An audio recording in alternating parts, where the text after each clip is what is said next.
Hello dear friends. Today class 10 Maths chapter number 7 Coordinate Geometry. Coordinate Geometry study of Cartesian plane as two-dimensional relation between the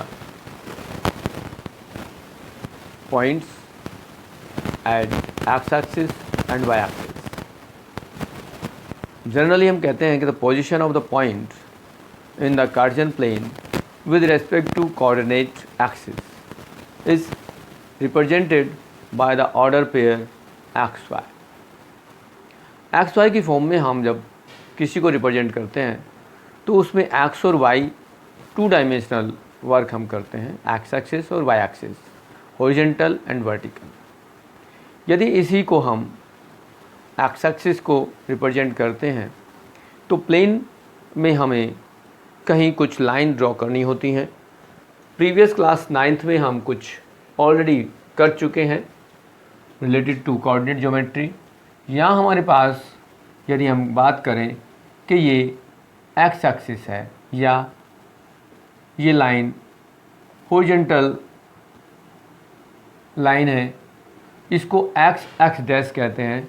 यदि इसमें हम यहाँ 0 mark कर दें तो ये इसका मिड पॉइंट होगा और मिड पॉइंट के राइट साइड में पॉजिटिव नंबर होंगे और लेफ्ट साइड में नेगेटिव नंबर होंगे। इन केस यदि हम दूसरी लाइन ड्रॉ करें जो 0 से पास करे और वो इस पर परपेंडिकुलर हो, मीन्स वर्टिकली लाइन हो एज दिस, तो हम इसको कहते हैं वर्टिकल लाइन और इसको कहते हैं वाई एक्सिस। इसको हम कहते हैं एक्स ओ एक्स डैश, ये हो वाई ओ वाई डैश। अब यहाँ पर हमारे पास ये प्लेन को 4 पार्ट्स में डिवाइड कर दिया गया। 4 पार्ट्स के अकॉर्डिंग हम इसको नेमिंग करते हैं कि ये आपका फर्स्ट क्वाड्रेंट है, ये सेकंड क्वाड्रेंट है, ये थर्ड क्वाड्रेंट है और ये फोर्थ क्वाड्रेंट है। यहाँ हमारे पास जो x की वैल्यू होती है वो पॉजिटिव होती है, ये y पॉजिटिव होता है, यहाँ x नेगेटिव होता है और यहाँ y भी नेगेटिव होता है। यदि हमारे पास कोई पॉइंट इस फर्स्ट क्वाड्रेंट में होता है तो कोऑर्डिनेट के जो सिंबल हैं x और y की जो वैल्यू है, एब्सिसा और ऑर्डिनेट की जो वैल्यूज़ हैं वो पॉजिटिव होती हैं। चाहे तो वो पेयर ऑर्डर पेयर हम कह दें, इसको हम इस तरह से रिप्रेजेंट करते हैं कि दोनों x और y की जो वैल्यूज़ होती हैं वो दोनों पॉजिटिव होती हैं। जबकि यहाँ देखेंगे तो x नेगेटिव होगा और y पॉजिटिव होगा। यहाँ पर x भी नेगेटिव है और y भी नेगेटिव है, तो यहाँ पर हमारे पास दोनों नेगेटिव टर्म्स होंगी और यहाँ फोर्थ क्वाड्रेंट में पॉजिटिव और ये नेगेटिव वैल्यूज़ होंगी। अब हमारे पास ये प्रेजेंटेशन हुई कि हमारे पास जो पॉइंट होते हैं वो किस साइन में, किस फॉर्म में होते हैं। यदि हम इनको इस तरह से रिप्रेजेंट करें तो हमारे पास ये इस तरह से नंबर होंगे। हम जब भी कभी ग्राफ ड्रॉ करेंगे या कोऑर्डिनेट में देखेंगे, चाहे हम थर्ड चैप्टर की बात करें लीनियर इक्वेशन ऑफ पेयर में, वहाँ भी हमें ग्राफ ड्रॉ करना होता है। कोऑर्डिनेट ज्योमेट्री में भी हमें यही काम करना होता है, बट वहाँ पर हमें लाइन ड्रॉ करनी है, कोऑर्डिनेट प्लॉट करने हैं, या हमें उन पॉइंट्स के बीच का डिस्टेंस भी फाइंड करना है। उस डिस्टेंस को किसी थर्ड पॉइंट से डिवाइड किया जा रहा है जो सेक्शन फॉर्मूला कहलाता है, सेक्शन कहलाता है, डिवीजन कहलाता है, उसको डिवाइड भी करा है। मिड पॉइंट भी हमें फाइंड आउट करना होता है, मिड पॉइंट के कोऑर्डिनेट भी फाइंड करने होते हैं। तो यदि हम सबसे पहले बात कर रहे थे कि हमारे पास यदि ये हॉरिजॉन्टल लाइन है इसको एक्स एक्सिस और जो वर्टिकल लाइन है उसको ऑर्डिनेट कहते हैं। यहाँ पर एब्सिसा और ऑर्डिनेट हो गया, ये आप कहते हैं इसको एब्सिसा और वर्टिकल लाइन को कहते हैं ऑर्डिनेट। ये एक्स एक्सिस है और ये वाई एक्सिस है। यहाँ हमारे पास point according to quadrant clear हो गए होंगे। देन अब यहाँ पर यदि कोई पॉइंट एक्स एक्सिस पर है या वाई एक्सिस पर है तो वहाँ पर दूसरे जो कोऑर्डिनेट की वैल्यू होती है, ऑर्डर पेयर में सेकंड एलिमेंट जो होता है वो 0 होता है। एज यदि बात करें कि यदि वो एक्स एक्सिस पर कोई पॉइंट है, यहाँ पॉइंट है, तो इसके जो कोऑर्डिनेट होंगे वो क्या होंगे, हम इसको लिखेंगे 3 0। यदि यहाँ पर कोई कोऑर्डिनेट है तो हम उसको लिखेंगे 0 3। यहाँ पर यदि हम इस पॉइंट को लिखते हैं तो इसके कोऑर्डिनेट होंगे -3 0। यहाँ पर जो कोऑर्डिनेट यदि हम लिखना चाहेंगे तो इसके कोऑर्डिनेट होंगे 0 -3। इस तरह से हमारे पास ये पॉइंट इस तरह से होंगे। और यहाँ कहीं पॉइंट हुआ, सपोज करो कि ये पॉइंट है, हमने मान लिया कि यहाँ एक पॉइंट है। अब यहाँ देखोगे कि एक्स एक्सिस और वाई एक्सिस क्या क्या है, ये एक्स 1 है और वाई भी 1 है, तो यहाँ 1 1 इसको हम इस तरह से लिखेंगे। तो ये हमारे पास जनरली हम एक्स वाई मार्क करते हैं, तो ये हमारे पास पॉइंट हो गए। एक्स वाई कुछ हो सकता है जिसमें ओरिजिन के कोऑर्डिनेट भी बता दें कि ओरिजिन जो यहाँ पर होता है intersect point of the two axis, उसके कोऑर्डिनेट आपके 0 0 होता है। ये ऑलवेज याद रखना। अब कुछ पॉइंट्स हैं जिनको हमें डिस्कस करना है। तो सेकंड, यदि एक्स एक्सिस और वाई एक्सिस हमारे पास कहीं होते हैं तो हॉरिजॉन्टल और वर्टिकल लाइन होते हैं। Part of the intersecting of the X axis and Y axis called of the origin and the coordinate of O is 0 0. Perpendicular distance of a point P from y-axis is x. Coordinate and chord is abscissa. Generally यदि हम ये बात करें कि perpendicular distance क्या होता है, तो यदि हम एक्स एक्सिस पर जो परपेंडिकुलर डिस्टेंस डालेंगे, देखेंगे कि यहाँ एक्स एक्सिस है और इस पॉइंट के हम कोऑर्डिनेट निकालें, यदि हम इसको P पॉइंट मार्क कर दें तो ये डिस्टेंस कितना है, यहाँ से ये डिस्टेंस हमें देखना होगा। और ये एक्स एक्सिस पर जो परपेंडिकुलर होगा उसकी वैल्यू वाई में हम लिखेंगे y इज 1। और यदि वो कहें कि वाई एक्सिस पर परपेंडिकुलर है तो ये वैल्यू हम लिखेंगे जो एक्स एक्सिस पर है, मीन एक्स इक्वल टू 1। यहाँ पर एक्स एक्सिस पर जो परपेंडिकुलर है वो y इक्वल टू 1 है, वाई एक्सिस पर जो परपेंडिकुलर है वो x इक्वल टू 1 है। यदि यहाँ कहीं कोई पॉइंट इस तरह होता तो इसके कोऑर्डिनेट 3 3 हो गए। यहाँ हम कहें कि perpendicular distance on x axis perpendicular distance जो होगा वो ये डिस्टेंस होगा और ये डिस्टेंस जो है वो y की इक्वल है, मीन्स y सेकंड एलिमेंट। और यदि perpendicular distance of the y axis पूछें तो ये डिस्टेंस हम कंसिडर करेंगे, दिस एक्स एक्सिस पर जो वैल्यूज़ है वो 3 है, तो ये perpendicular distance from the y axis also 3। इस टाइप के क्वेश्चन आपके एग्जाम में आए हुए हैं, इसलिए डिस्कस किया जा रहा है। सिमिलरली नेक्स्ट पॉइंट है एब्सिसा और ordinate is different quadrant are as given figure. यदि हम first second third fourth quadrant की बात करेंगे तो अलग अलग इसको 4 पार्ट्स में डिवाइड कर देते हैं। अब आता है यदि हमारे पास कोई 2 पॉइंट हैं और उन दोनों पॉइंट का डिस्टेंस निकालना चाहें तो कैसे निकालेंगे। तो सबसे पहले हम कहते हैं उसको डिस्टेंस फॉर्मूला।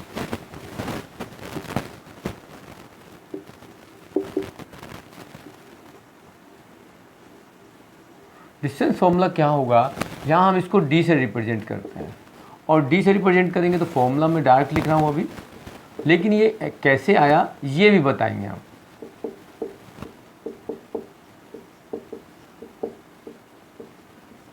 ये डिस्टेंस फॉर्मूला है। अब हम कंसिडर करें कि ये एक पॉइंट P यहाँ पर है, एक ये पॉइंट है, हम कह देते हैं ये P है और ये Q है। P के कोऑर्डिनेट हम कहते हैं कि ये x1 y1 है और Q के कोऑर्डिनेट x2 एंड y2। यदि हम यहाँ पर देखेंगे कोऑर्डिनेट देखें, इस Q को थोड़ा सा नीचे ले लेते हैं, यहाँ ले लेते हैं और x2 एंड y2। यहाँ हम ये देख रहे हैं कि ये x एक्सिस है, ये y एक्सिस है, ये ओरिजिन।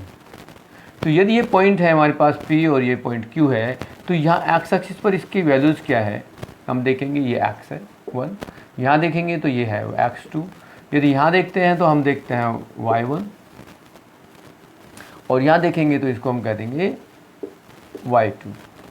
हम इसको किसी और फॉर्म में कह सकते हैं, हम ये भी कह सकते हैं कि हमारे पास कोई पॉइंट, इसकी फिगर थोड़ी सी हम और अलग से बना दें, यहाँ स्पेस कम पड़ेगा,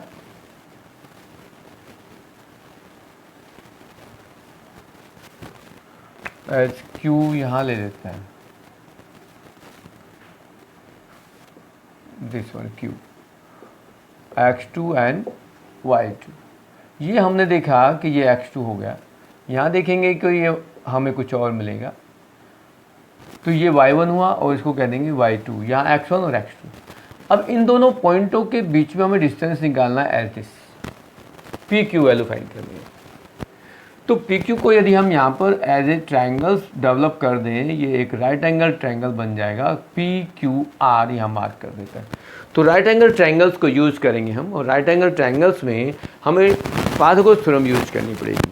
पाइथागोरस थ्योरम से हम यदि इसको रिलेशन को सॉल्व करना चाहें तो हमें distance between the P and Q आ जाएगा as in right angle triangle. ये देखेंगे कि what is P R, P R equal to x2 minus x1, Q R ये डिस्टेंस है जो यहाँ भी है, मीन्स y2 माइनस y1 है। यहाँ हमारे पास ये दोनों डिस्टेंस आ गए। यदि हम इन triangle right angle triangle P Q R इस ट्रायंगल में लेते हैं, तो ये राइट एंगल ट्रायंगल है, पाइथागोरस थ्योरम यहाँ यूज होगी, तो then P Q square equal to P R square plus Q R square या आर क्यू स्क्वायर। हम इसको यूजिंग बाय पाइथागोरस थ्योरम, हम पाइथागोरस थ्योरम यूज कर रहे हैं, और यहाँ पर पी आर की वैल्यू हमने क्या फाइंड की है, x2 माइनस x1, और यहाँ स्क्वायर है तो स्क्वायर ले लेंगे। आर क्यू या Q R is y2 minus y1 और होल स्क्वायर। अब यहाँ यदि हम स्क्वायर रूट में कर देते हैं तो ये पी क्यू की वैल्यू आ जाएगी, और पी क्यू को आप क्या लिख रहे हो, डी। तो ये आपका डिस्टेंस फॉर्मूला आ गया। इन केस ये डिस्टेंस हम ओरिजिन से निकालना चाहें, और यहाँ कोई पॉइंट ओ है, ये पी है, और यहाँ इसके कोऑर्डिनेट x1 y1 डाल दें, तो ये डिस्टेंस निकालना चाहते हैं हम, तो कैसे निकालेंगे। ओ के कोऑर्डिनेट आपके पास 0 0 होता है, ये x1 x2 y1 y2 कर दें, या इसको x1 x2 कर दें, इसको y1 y2 कर दें, या इसके कोऑर्डिनेट हम x और y ही रहने दें, तो क्या होगा। तो यहाँ पर हम इसी फॉर्मूले में ये कोऑर्डिनेट डाल देते हैं एज, यदि हम कहें कि पी ओ का डिस्टेंस निकालना चाहेंगे तो व्हाट इज x2 को आप x डाल दें माइनस 0 स्क्वायर, y2 को y डाल दें और y1 को 0 डाल दें, y माइनस 0 स्क्वायर। तो यहाँ पर आपके पास ये x का स्क्वायर प्लस y स्क्वायर, ये आपका distance of any point from the origin हो जाएगा। इस टाइप से आप इसको भी फाइंड कर सकते हो। नेक्स्ट जो फॉर्मूला है उसे कहते हैं सेक्शन फॉर्मूला। सेक्शन फॉर्मूले में आपको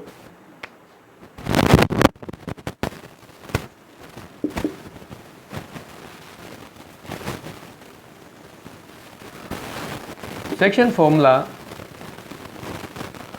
यदि हमारे पास कहीं इस टाइप से कोई लाइन है,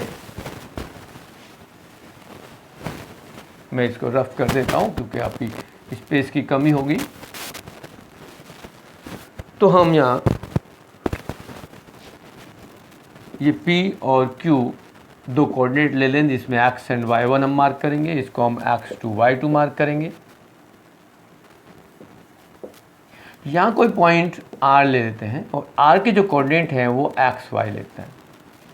यदि ये दोनों relation P R ratio R Q, हमारे पास रेशो जो गिवन है वो कहीं m रेशो n की फॉर्म में है, या हम इसको आगे चल के k/1 भी यूज कर सकते हैं। तो यहाँ हम सबसे पहले इसकी रेशो को यदि हम कंसिडर कर लें कि m है और ये n है, तो इस तरह से हम ये डिवाइड कर सकते हैं। अब ये देखेंगे फॉर्मूला कैसे आया। फॉर्मूला डेवलप करना है तो वो कर सकते हैं, अदरवाइज डायरेक्ट फॉर्मूला हम यूज लिखना चाहें तो वो भी लिख सकते हैं।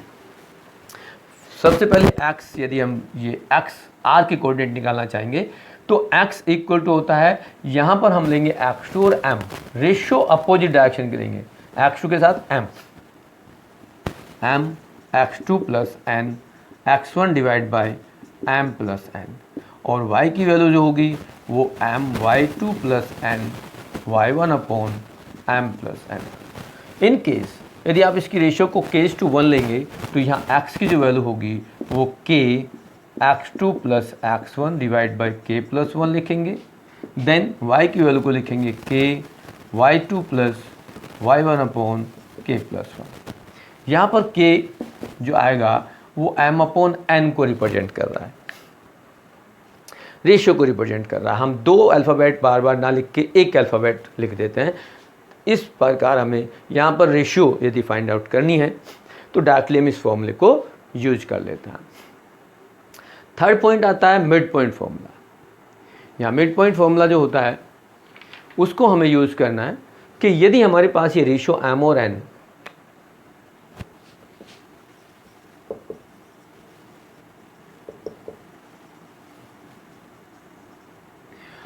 n रेशियो 1:1 हो जाए, मीन्स इस फॉर्मूले में हम यदि m और n को 1:1 पुट कर दें तो हमारे पास मिड पॉइंट फॉर्मूला तैयार होगा। एज x की वैल्यू यहाँ आपके पास आएगी x2 + x1/2 एंड y की वैल्यू आएगी y2 + y1/2। ये मिड पॉइंट फॉर्मूला कहलाता है। तो ये आपके पास जो फॉर्मूले अभी इस साल आपके कोर्स में हैं वो सभी हमने यहाँ डिस्कस कर दिए। बाकी एक एरिया ऑफ ट्रायंगल है जो इस साल आपके एग्ज़ाम में नहीं आएगा। ये अभी अकॉर्डिंग टू CBSE गाइडलाइंस इसको डिलीट कर दिया गया है। तो आपके पास ये बेसिक कंसेप्ट, बेसिक पॉइंट्स हैं जिसमें आपको 3 चीज़ों का ध्यान रखना पड़ेगा। 3 फॉर्मूले जनरली आपको यूज हो रहे हैं। सबसे पहले डिस्टेंस फॉर्मूला है, फिर सेक्शन फॉर्मूला है और फिर मिड पॉइंट फॉर्मूला है। यहाँ बेसिक्स बातें सब कुछ हमने डिस्कस की हैं। इसके अकॉर्डिंग आप क्वेश्चन ट्राई कर सकते हैं। इन केस फिर भी यदि आपकी कोई क्वेरी है उसको कमेंट बॉक्स में लिखें और वीडियो को सब्सक्राइब करना ना भूलें, क्योंकि डायरेक्ट आपके पास नेक्स्ट वीडियो मिल जाए।